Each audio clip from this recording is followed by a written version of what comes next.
Welcome to SQL with Python. This is the eighth video, and we'll be talking about SQL transactions and Python. Of course, the reason why the idea of Python is always emphasized is to show that in normal environments, we can just run our SQL queries. But when Python is involved, you may need to find ways of connecting with the SQL database using libraries in Python like SQLite and all that. Okay, so the first thing we want to consider will be to understand SQL transactions, understanding SQL transactions. First of all, it is, well, of course, because SQL is also called SQL, right? A SQL transaction is a logical unit of work that contains one or more SQL statements. And transactions are used to ensure data integrity and consistency in databases, especially when multiple operations must succeed or fail together. Okay. Now, under SQL transactions, we have an idea called the ACID properties, talking about the properties of SQL transactions or SQL transactions. Transactions ensure correctness through the ACID properties, where A stands for atomicity, which means that all steps in the transaction are treated as a single unit. Either all succeed or all fail, as we're going to see pretty soon as I give examples. Then there is a property of consistency of transactions. The database moves from one valid state to another. Business rules and constraints are preserved, right? Then you have isolation, which tells us that transactions operate independently. One transaction's work is invisible to others until it commits. So commit in the sense of SQL or SQL is like saving information to the database. And then we talk about durability of transactions. Once committed, the changes are permanent, even in case of a system crash. So that is necessary to be sure that no vital information is lost. Imagine in a banking system where you have loss of information like that because of a system crash. That can lead to serious trouble. So some extra care would have to be taken to ensure that things work well, even when there's a crash. I mean, that we can easily retrieve all the necessary information. Okay, let's talk about common SQL transaction commands. We have SQL command and their descriptions, right? So when you have begin or start transaction, that marks the beginning of a transaction. Then you have commit, which permanently saves all changes made during the transaction, just like I said, not quite long. Then we have rollback, which reverts all changes since the transaction began. Then we have save point name, which sets a named point with a transaction to roll back to. So when you create a save point, it's just like, I mean, even in Jupyter Notebook, right? If you come here now, this is actually like save and create checkpoint. So in SQL, what is checkpoint is actually what you call save point to SQL. So what this means is that if I click on this at this point in time, it means that the current state of the Jupyter Notebook has been saved on the system. So if something goes wrong and I lose some information, I can be guaranteed that whatever I have at this point in time, I can still always refer to it because I can easily revert to that particular checkpoint in this case, which is called save point in SQL. All right. So we have save point name. So this sets a named point within a transaction to roll back to, and then we have roll back to name. So that's name the name you created for save point. You can now roll back to that name. So this rolls back to a previously declared save point. So if you want to be sure that, I mean, I think we have the same thing when you talk about systems, right? Computer systems. So you want to create points you can easily, maybe if your system crashes or something like that, you can easily roll back to a particular point, right? So then let's talk about using transactions in Python. Python supports SQL transactions through database API 2.0 compliant libraries. And common libraries include SQLite 3 that we've been using all along. And we also, so that the database is SQLite, right? But in Python, it is SQLite 3. Then for Postgres, PostgreSQL, the library in Python is PS Psycop G2, right? And then for my SQL, which was my first introduction to SQL, like how many years ago now? Like in 2009, that's like 16 years ago or so. So the library in Python is either PyMySQL or my SQL dot connector dot Python. So all this work well for using transactions in Python. Then we have behavior. Default behavior. Most database API libraries automatically start a transaction when a modifying query like insert, update, delete is executed and require you to call commit to persist changes or to save the changes, right? So some libraries like SQLite commit automatically unless isolation level is explicitly set. So those are default behavior. So once you start a transaction, so a transaction automatically starts rather when you have a query like insert updates and all that. For the purpose of what we'll be doing here, I want to create a a kind of database and an example database and a table called users. Okay, so um, okay, let me take it back here so I can have markdown. So code is for writing code, Markdown is for writing text, and raw is to keep it just exactly the way it is. If I click on raw now, whatever I have here, it just appears just the way it is. It's not executing anything. But I want this to be Markdown actually. So for this now I say create database and table. Create database and table. Okay. So here now I run this and then this. Okay. So with this now, for the purpose of SQL transactions that I'll be working on now, so I'm importing SQLite 3. I'm importing datetime also. Datetime, by the way, is also just like SQLite 3. Datetime is also built into Python, right? So, and next thing I'm doing is, okay, to be sure, I can easily refer to the line numbers. Yeah, I show line numbers. So and in line farm, I register adapter for date time to store ISO 8601 string safely for Python 3.12 plus. So I have SQLite 3. In SQLite 3, we have a function called register adapter. So and we have datetime lambda. So datetime is in ISO format now. So we need that to take care of our date issues. So of course, in banking systems or something, you need dates, right? Because you need to be able to refer to when a transaction took place and things like that. So then we go on to define a Python function. Whenever you see def starting a Python statement, it means that you are defining a function, and the function in this case is called initialize underscore db. That's the name of the function. So you can call the function by just copying out this place and running it back by the time it's all executed. So here we connect with or create a database example DB. If it doesn't already exist, let me see if it already exists. Yeah, it doesn't already oh, it already exists here. I think I want to delete that. Is it possible to do that? I think it may not be possible. Oh, it's gone. Interesting. Good. All right. So it's fine. So the database is no longer, they have deleted it, right? Then so I go back now, I create the database, then we need row factory. So connect to the row factory, that's SQLite row, and then we create a cursor. We've done this a lot. So just conn.cursor. So with this cursor, you work inside of the database you're going to create. And the first task you want to do here is to create enhanced users table. So, and we use the cursor to execute the SQL command inside of the database. That's why we have cr.execute. So here we are creating a table if the table doesn't already exist. So, and the table has all these fields or columns, ID, integer key, and it's integer and it's primary key with auto increment. Then we have name, like maybe, I mean, if you're working if you have customers, you have name, which is text not null and it's unique.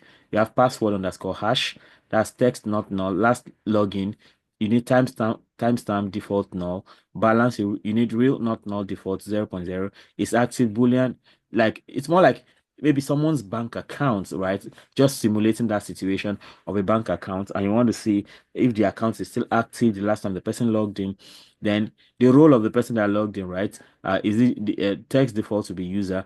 it's created at timestamp default current timestamp, then is updated at all that, right? So we have all of this information. So if we run this now, the table is created. So the next thing we're doing is we want to trigger to auto update updated at on row update, right?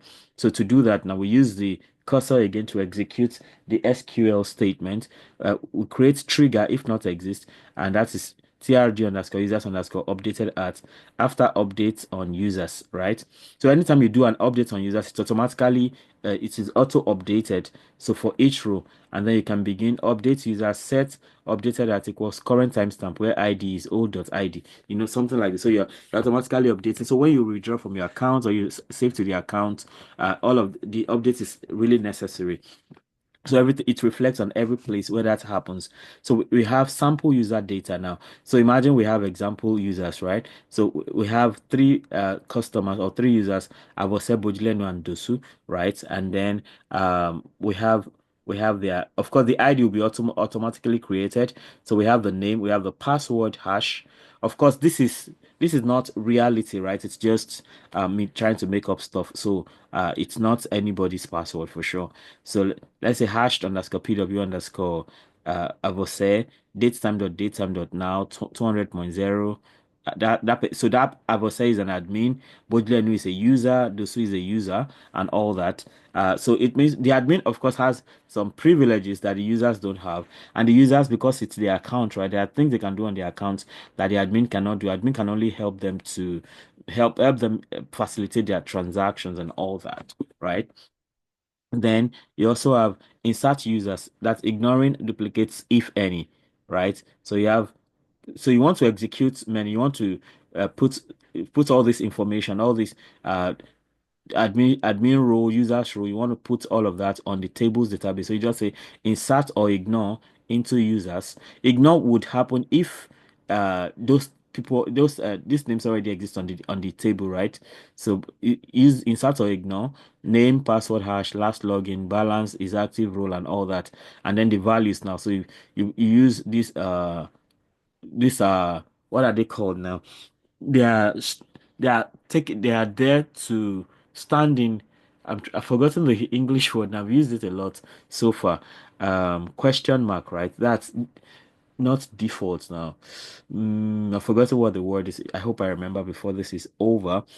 Right? So, but you put the question mark there to stand in for the actual information you'll be imputing later. So each of this one, two, three, four, five, like this. So, and then you now load all the example users now. So after it's all done, so you just comma example users. So the example users are all these information you have, like a Python list now. So, and then you can now commit that. Once you commit it, you can now fetch and print all users. So all the users you have on the database will now be printed, and then you can close the connection. You close the cursor, you close the connection, and then you can now call the function. All along what you've been doing is this. What you've been working with is this function called initialize DB.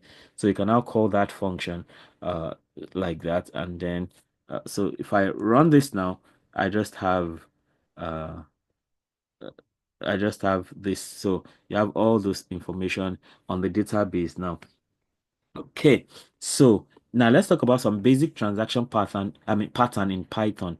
So again, we import SQLite3, we import date time, and then we connect to the cursor as usual. We connect to the database because the database already exists. If you check now, the example database will be there. This is it now, created just 1 minute ago.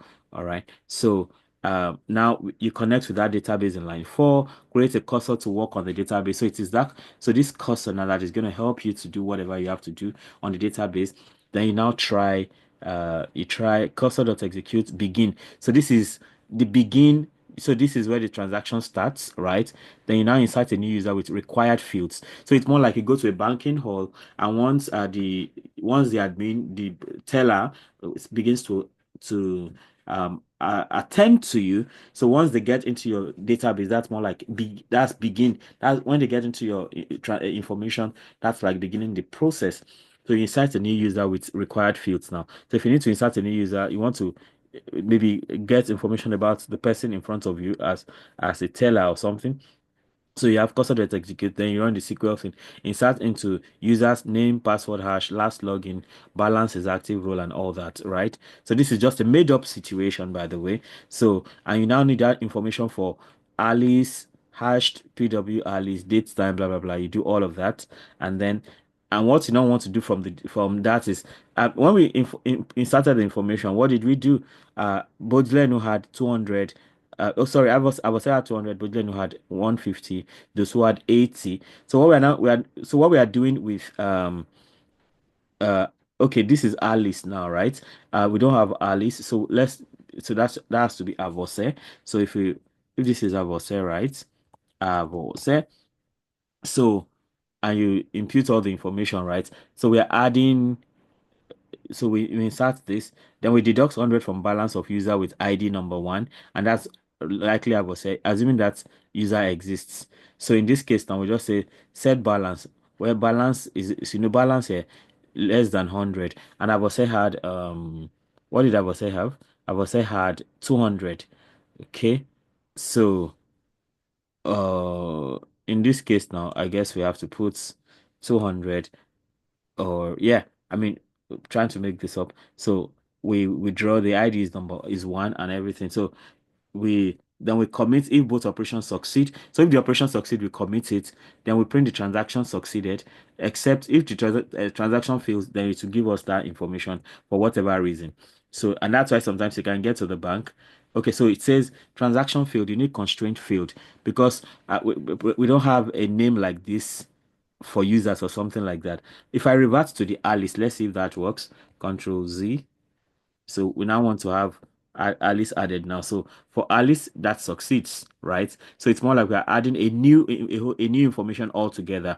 We are inserting a new user with required field. Sorry, I didn't have to do the above setting because we are it's more like somebody comes to open a fresh account. So the reason why the one for Avose would fail was that we already had Avose on the database. So Avose is not a new user. So we are inserting Alice now, a new person. So by the time we check again, you see that Alice has now been added. So that's why the transaction succeeds in this case. Transaction succeeded, but the other time it failed because since we are inserting a new name, the name of Avose was already there, so that wouldn't succeed. So using with statement for context manager. So many libraries allow using connections as context managers to automatically commit or roll back. So in this case now, imagine we import the SQLite. You now say with SQLite connect database as as CONN, cursor is now equal to connect to the cursor, and you create logs table if it doesn't exist. So we say cursor to execute, create table if not exist. So we create the logs table. If it is not already there already, then with ID integer primary key auto increment event text not null created at timestamp default current timestamp. Then we try cursor execute insert into logs the events user login. Then cursor to execute update the users table now. So this is the logs table updated with user login. And then you have your update users, which is set to last login, which is equal to current timestamp, where ID is a is it it's not default. There's a word I'm trying to look for. It's a uh something that stands in for something else, right? So this question mark now is standing for user login, and this question mark in this other situation in line 17 is standing for one. So all of that is going to replace it later. And then you can now print log inserted and user last login updated successfully if the process goes well. And then it can now raise an exception. If there's an error, it says an error has occurred. So if you run this now, good. Log inserted and user last login updated successfully. So that is done now. So uh for progress QL, right? Psycop G2 and other libraries may require manual commit con to commit within the within the with block, right? But in this case, we can do this with SQLite. Okay. Then we go for isolation, isolation levels and concurrency. So the question is, what is an isolation? What is an isolation level? An isolation level defines how visible one transaction's changes are to others before it commits. So it defines how visible one transaction's changes are to others before it commits. Then it controls concurrency and consistency.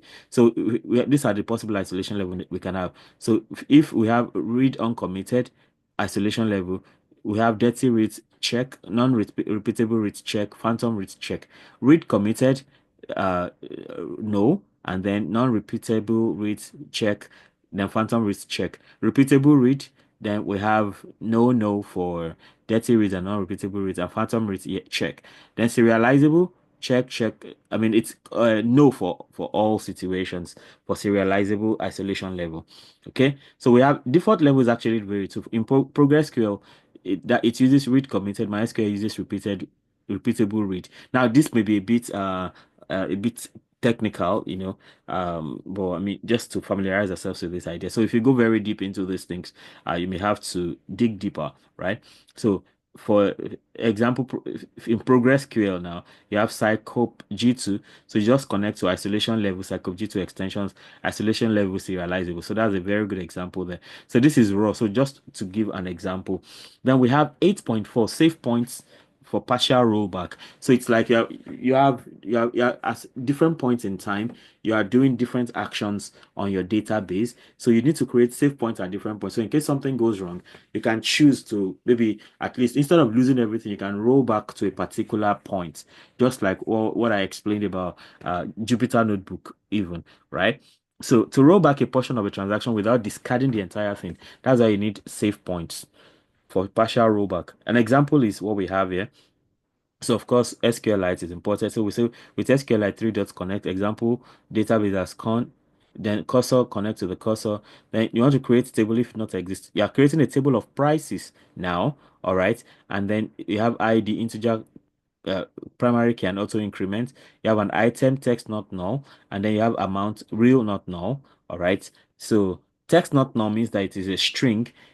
Integer means it's a whole number, and auto increment means you don't have to specify the ID, and then the ID starts from one and it keeps increasing by itself automatically, right? So then you use the cursor to execute your SQL commands in the database. So delete from prices now. Delete from prices is for you to clear off the prices table. All right, so you can now have new things. So you now have sample items now. So ID, you don't have to worry. ID starts from one and then it goes, since you have three items, so you have one, two, three automatically. Then you have Apple, that's the item now. And then the amount for Apple is $1 or whatever. Banana, $0.5, carrot, $0.75. You have all that. Then, of course, we already know execute if you want to commit one thing to a table. Execute mean if you want to commit two or more things to a table. But then we also have execute script if you want to commit different things to different tables in one blow, right? So we've seen that much as far as I mean, and that's more like the using SQL and Python. But in the actual SQL environment, you may not have to worry so much about things like this. So you have cursor there's the execute menu, insert into prices, item amount. You have the item, you have the amount, as you have in this table here. And then yes, these question marks are placeholders. They are placeholders for the things you stored in your sample items, the items and amounts like that. So you have question marks as placeholders to avoid, I think, what is called the database. I've forgotten what that word is. We've used it in previous tables. Then you put the sample items now. So this helps you insert this information into the newly created prices table. All right. And then you can now create cursor to execute. You now create a save point. So this save point, the name of the save point is before discount. So if something goes wrong, you can restore the database to the point where it was before a discount was applied, right? So you now try cursor to execute, update prices, set amount is equal to amount times 0.8. So probably you've given the person 20% discount. That's why the new amount is now that the previous amount times 0.8. Then no error here. So discount will apply if there's no error. Exception as error now. So cursor to execute rollback. So if you now want to roll back to before commit, then you can now print roll back due to error. If there's error, it will roll back. But if there's no error, so you release save point before discount. Discount applies successfully. So you have that possibility. So if you run this now, see what you get. It just says discount applies successfully because there was no error. If there was error, it will return rollback due to error, right? Like that. So that's something about save points. So you create save points so you can safely go back there instead of losing your whole transaction for the day or something like that. So auto commit mode. Now, what is auto commit? In auto commit mode, each individual statement is committed immediately. So you lose the ability to roll back multiple steps as one transaction. So turning off auto commit, you can actually choose to turn off auto commit if you like, because you want to be in charge of what is committed to the memory or not, right? So here we have for SQLite library in Python. So you set isolation level in connect. Then for cycle G2, which is for PostgreSQL, PostgreSQL rather, that's you do con.autocommit is equal to false to turn off autocommit. For my SQL, you have autocommit is also false like that. All right. So in this case, now let's look at some best practices as we gradually come to an end. So best practices, we have things like always wrap transactional logic in try stroke except. We did some try stroke except thing up there to be sure that if there's error, we are quickly notified. If there's no error, then everything works fine. So always wrap transactional logic in try dot except. This prevent partial updates. Then use with context manager for cleaner syntax. If you want cleaner syntax, you can use with context manager, and that also automatic rollback on exception. Then you can keep transactions short, so reduces locking and contention. So that, I mean, just to avoid confusion, avoid user input during transactions, minimize risk of long waits or deadlocks, log errors with transaction failures, easier debugging and auditing. If there's an error message, you can easily debug the system. Be careful with nested transactions. So if you have nested transactions, that's going to be something. So you have to be careful. So you have to use save points properly in that case. Choose appropriate isolation levels. So in that case, you balance performance and correctness. So in summary, um, we have see the possible task we can have, the SQL equivalent and the Python DB API equivalent too. So if to start transaction in SQL, normal SQL has begin, but if you want to use, you are connecting with Python, right? You have to use connect.execute, of course, to now say begin if needed, right? Then you can commit changes by just saying commit in normal SQL, but in Python it has to be conn.commit. You cannot go straight. You need to go through, what you have created in SQLite or whatever you're using. So con.commit. Then rollback changes. It is rollback in SQL, but in Python, you have to say con.rollback. That's yeah. So this helps you to connect with the database and then you can roll back now. But in regular Python environment, I mean SQL environment, you don't have to worry about the con. Then save point now. You have save point SP in normal SQL, but here you have to say cursor to execute save point SP. We did that just now. Then roll back to save point. Same thing we just did not quite long. Roll back to SP. So cursor to execute, roll back to SP. Then you have to set isolation level. In normal SQL, it's set isolation level. But for Python, it depends on the library, right? Whether it is SQLite 3 or MySQL with that my SQL connector, something. And then if of course for uh, I think Cycop G2 or something like that for PostgreSQL. Auto commit, so for SQL equivalent is implicit and it is database management system specific. So you have to declare the one that is required for the particular database management system you're using. Then in Python, it is just connect the auto commit. You can say true or false. If you want it on, that's true. If you want it off, false. Easy. And then let's have some final thoughts as we bring this to a close, talking about SQL transactions and Python. So final thoughts. SQL transactions are essential for maintaining data consistency and error safety. Python provides fine-grained control over transactions via database APIs, and real-world applications like banking, inventory management, etc., must use transactions to avoid data corruption, right? Then understanding how your Python database library handles transactions behind the scenes is crucial for writing robust code. So if you find yourself in a position tomorrow where you manage a bank's database or an inventory database and things like that, so all this kind of information can really work. I think it's really useful at admin level of handling SQL, right? So you want to be sure you really understand these transactions, right? All right, so this brings us to the end of this video. Let me know how helpful this video has been for you. Let me also know if there's something you'd like me to try out. You have an idea you want me to try out and all that. Feel very free. Be sure to like and share also so that more people can have access to what I have going on here. If you have not subscribed, of course, you're missing a lot. If you have subscribed, of course, you are already having a nice time. Just be sure to hit the notification bell so you can always get alerted each time a new video is released.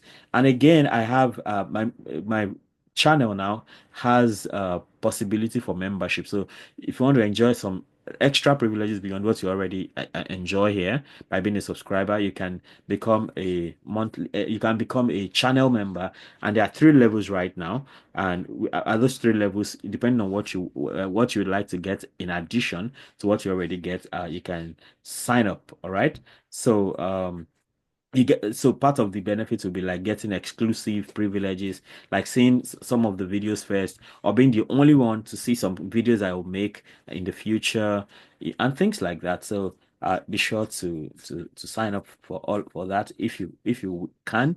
But of course, if you do not become a member, you still get your privileges as a subscriber for sure. So no worries.